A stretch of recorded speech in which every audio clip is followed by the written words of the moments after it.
ഈ ബംഗാളിൽ വലിയ കലാപമുണ്ടായിട്ടും അങ്ങോട്ട് തിരിഞ്ഞു നോക്കാൻ അവിടുത്തെ മുഖ്യമന്ത്രിക്ക് ഇത്രയും സമയമായിട്ടും കഴിഞ്ഞിട്ടില്ല. പക്ഷേ മലയാളിയായ ഗവർണർ ആനന്ദ് ബോസ് അവിടെ സന്ദർശിച്ച് ആ ഇരകൾക്ക് സഹായങ്ങൾ വാഗ്ദാനം ചെയ്യുകയും അവരുടെ സുരക്ഷ ഉറപ്പാക്കാനുള്ള നടപടികളുമായി മുന്നോട്ട് പോയിട്ടുണ്ട്. അപ്പോൾ മമതാ ബാനർജിയെ വെല്ലുവിളിച്ചാണോ ആനന്ദ് ബോസ് മുന്നോട്ട് പോകുന്നത്? സംശയം എന്താ? അവരവിടെ ഒരു താടകയായിട്ടല്ലേ ഭരിക്കുന്നത്. അവർ പറഞ്ഞ എന്താ, കൊല്ലട്ടെ, അങ്ങനെ കൊല്ലട്ടെ, ഇന്ത്യക്കാരെ കൊല്ലട്ടെ എന്ന് പറഞ്ഞ് സന്തോഷിച്ചിരിക്കുകയാണ് അവർ എന്ന് മാത്രമേ നമുക്ക് തോന്നാൻ പറ്റൂ. ഇത്രയും ഒരു മുർഷിദാബാദ് എന്ന് പറയുന്ന സ്ഥലത്ത് യാതൊരു പ്രകോപനവും ഇല്ലാതെ കേന്ദ്രത്തിലെ പാർലമെൻറ്റ് പാസ്സാക്കിയൊരു ബില്ലിൻ്റെ പേരിൽ അവിടെ കിടന്ന് വെള്ളമുണ്ടാക്കി പാവപ്പെട്ട ഹിന്ദുക്കളെ കൊന്നിട്ട് എന്താ കാര്യം? അവരെന്ത് കഴിച്ചു? അവർ പറഞ്ഞിട്ടാണോ ഈ ബില്ല് പാസ്സാക്കിയത്? അവരിതിന് വേണ്ടിയിട്ട് വോട്ട് ചെയ്തു. അവരെ കൊല്ലും. അവരുടെ ശരീരഭാഷ കണ്ടില്ലായിരുന്നു. ആ പിന്നെ കയ്യൂക്കുള്ള കാരിക്കാരെന്നും പറഞ്ഞിട്ട് ഈ രാജ്യത്ത് ജനാധിപത്യത്തിന് നിരക്കുന്നതാണോ? അത് ജനാധിപത്യം നിലനിൽക്കുന്ന ഒരു രാജ്യത്ത് ഇത് ഇമാതിരിയാണോ തെമ്മാടിത്തരം കാണിക്കുന്നത്? അല്ല, എന്നിട്ട് അവർ രാഷ്ട്രീയം കളിക്കുകയാണ്. അത് BJP അവരെ അങ്ങ് പ്രൊട്ടക്ട് ചെയ്ത് വെച്ചുകൊണ്ടിരിക്കുക. ഇങ്ങനെയുള്ള തെമ്മാടികളെ പ്രൊട്ടക്ട് ചെയ്ത് വെച്ചുകൊണ്ടിരിക്കുക. എന്തിൻ്റെ പേരിലാണ് പ്രകടനം? ആ സംസ്ഥാനത്ത് അത് നടപ്പാക്കില്ലെന്ന് മമതാ ബാനർജി പറഞ്ഞു. അതിനെ ധിക്കരിച്ചുകൊണ്ട് അവിടെ പ്രകടനം.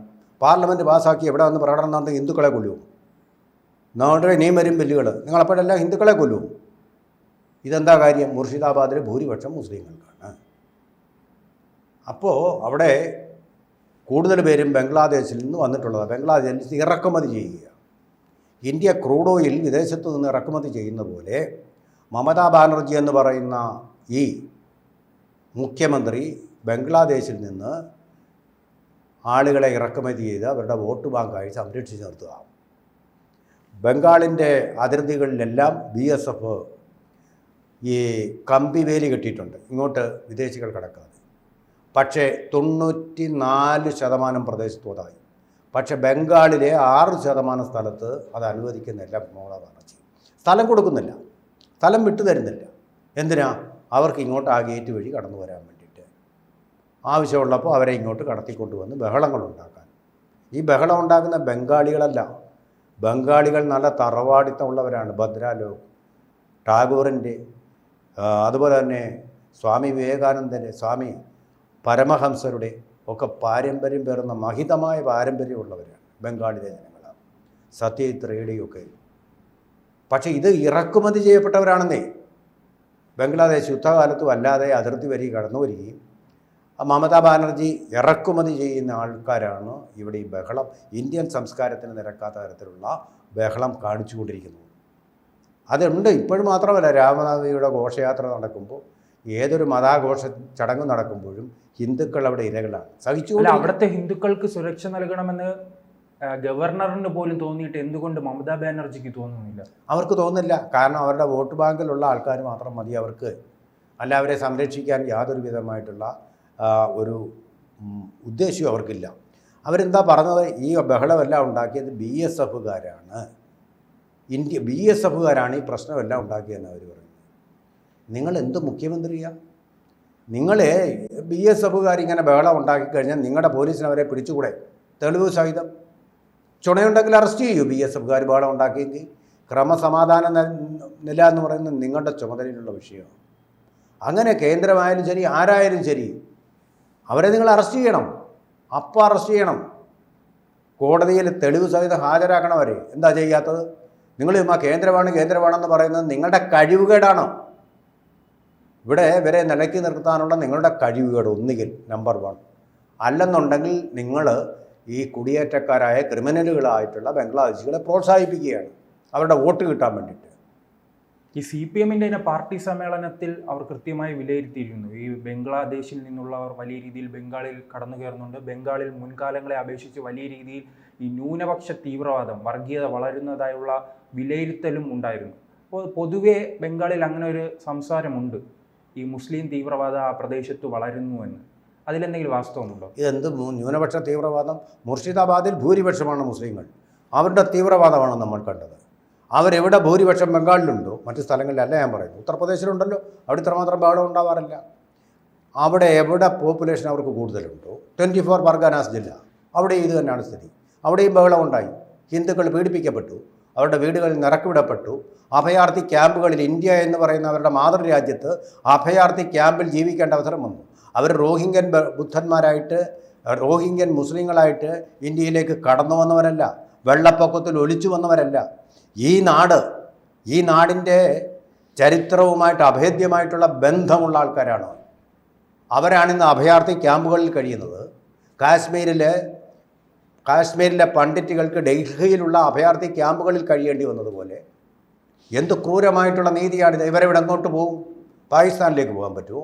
ബംഗ്ലാദേശിലേക്ക് പോകാൻ പറ്റുമോ? എവിടേക്കാണ് അവർക്ക് പോകാൻ പറ്റുക? അവർക്ക് പ്രവേശനം കിട്ടുമോ അവിടെ? അതോ നടുക്കടലിലേക്ക് സ്വയം മുങ്ങിത്താഴുക മാത്രമേ അവർക്ക് രക്ഷയുള്ളൂ? അങ്ങനെയുള്ള ആൾക്കാരെയാണ് ഈ കൊന്ന് അതിൽ വിനോദം കണ്ടെത്തുന്നതും സന്തോഷം കണ്ടെത്തുന്നതും ബംഗാളിൻ്റെ മുഖ്യമന്ത്രി. ഇവരെന്ത് മുഖ്യമന്ത്രി? ഇവരെയാണ് NDAയുടെ ഇന്ത്യ മുന്നണിയുടെ ലീഡറാക്കി കൊണ്ടുവരാൻ പറ്റും, അടുത്ത പ്രധാനമന്ത്രിയാക്കി കൊണ്ടുവരാൻ പറ്റും. എങ്കിൽ ഇന്ത്യ മുഴുവൻ മുർഷിദാബാദാക്കി ഈ സ്ത്രീ മാറ്റും. താടകയേക്കാളും മോശമാണ് അവരുടെ. അപ്പം ഇത് ആദ്യത്തെ സംഭവമല്ലല്ലോ, ആദ്യമായിട്ട് സംഭവിച്ച. ഇവർ കഴിവില്ലാത്തവരല്ലല്ലോ. ഇവരെന്തിനേയും ഇന്ത്യ മുന്നണിയെ നയിക്കാൻ വരെ കഴിവുള്ളവരാണെങ്കിൽ എന്തുകൊണ്ട് തൻ്റെ സംസ്ഥാനത്തിൽപ്പെട്ട ഒരു ജില്ലയിലെ ക്രമസമാധാനം നോക്കാൻ കഴിയുന്നത്? അപ്പോൾ ഇവരും കൂടെ ആസൂത്രണം ചെയ്ത് കഴിയുന്നത്. നമ്മൾ പറയും നരേന്ദ്രമോദിയാണ് ഇവിടെ ഗുജറാത്ത് കലാപത്തിന് കാരണം. അങ്ങനെ ഉണ്ടെങ്കിൽ ബംഗാളിൽ നടക്കുന്ന എല്ലാ കലാപങ്ങൾക്കും കൊലപാതകങ്ങൾക്കും കാരണം ഈ മമതാ ബാനർജിയാണ്.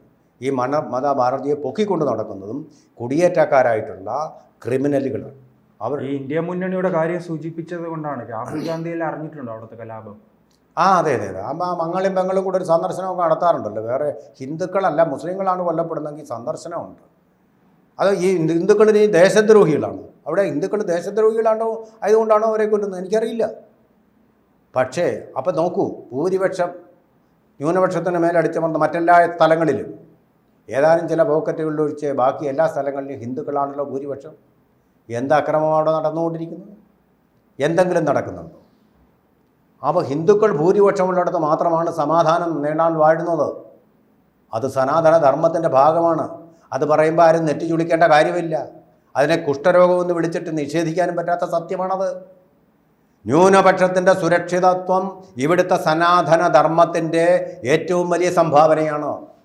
ഈ ന്യൂനപക്ഷങ്ങൾക്ക് വയ്ക്കാൻ, മസ്ജിദുകൾ വയ്ക്കാൻ, പള്ളികൾ വയ്ക്കാൻ സ്ഥലം കൊടുത്തിട്ടുള്ളത് ഇതിൻ്റെ സനാതന ധർമ്മത്തിൻ്റെ ആദ്യകാല ഉപാസകരായിരുന്ന രാജാക്കന്മാരാണ്.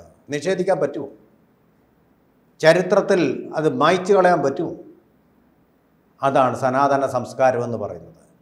ആ സനാതന സംസ്കാരം നോക്കൂ, അവിടെ RSS ഇല്ലാഞ്ഞിട്ടല്ല, വേറെ സ്ഥലങ്ങളിൽ RSS ഇല്ലാഞ്ഞിട്ടല്ല.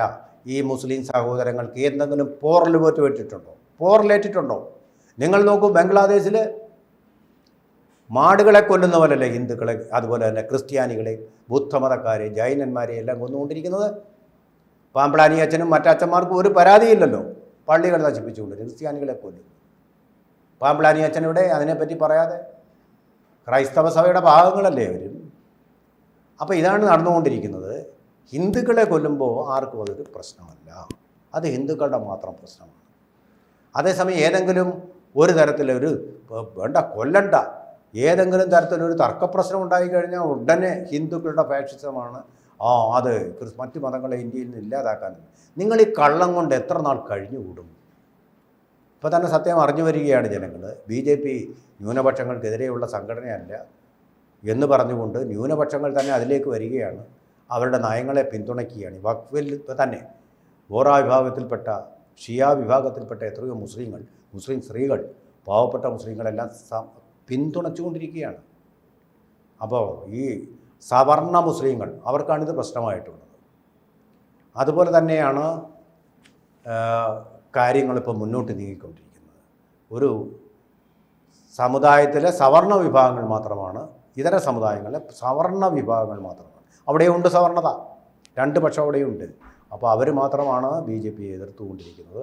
അല്ലാത്തവർ BJPയോടൊപ്പം ഈ ദേശീയതയ്ക്ക് വേണ്ടി നിലകൊള്ളുന്ന, നാടിൻ്റെ നന്മയ്ക്ക് വേണ്ടി, നാടിൻ്റെ വികസനത്തിന് വേണ്ടി നിലകൊള്ളുന്ന ഒരു പാർട്ടിയായിട്ട് ഇപ്പോൾ കണ്ണു മുമ്പിൽ. അവർക്ക് കുഴപ്പങ്ങളില്ലെന്നല്ല ഞാൻ പറയുന്നത്, അവരുടെ വക്താവുമല്ല ഞാൻ. പക്ഷേ ഇന്നുള്ളതിൽ തമ്മിൽ ഭേദം BJP തന്നെയാണെന്നാണ് ഈ കാര്യങ്ങളെല്ലാം സൂചിപ്പിക്കുന്നത്. കൂടുതൽ വാർത്തകളും വിശേഷങ്ങളും നിങ്ങളിലേക്ക് എത്താൻ ABC മലയാളം സബ്സ്ക്രൈബ് ചെയ്യുക, ബെൽ ബട്ടണും അമർത്തുക.